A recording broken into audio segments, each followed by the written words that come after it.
আসসালামু আলাইকুম, আশা করছি সবাই ভালো আছেন। আমি আজকে চলে আসছি নতুন আরও একটি ভিডিও নিয়ে। দর্শক, অনেক দিন পরে আমি মোটরসাইকেলের নাম্বার প্লেট, বহুত দিন পরে এই ডিজিটাল নাম্বার প্লেটটা পাইছি। যারা আমার এই ভিডিওটা দেখছেন, লাইক, কমেন্ট, শেয়ার এবং সাবস্ক্রাইব করবেন, বেশি বেশি শেয়ার করবেন।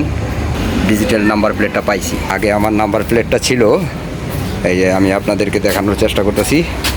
এই যে আগে নাম্বারগুলো এরকমভাবে ছিল, কাগজ নিয়ে গেছিলাম, তো আমার কাগজের একটা ডেট ফেল হয়ে গেছিলো। হ্যাঁ, এই যে আমার কাগজ। যারা আমার এই ভিডিওটা দেখছেন, লাইক, কমেন্ট, শেয়ার এবং সাবস্ক্রাইব করবেন, বেশি বেশি শেয়ার করবেন।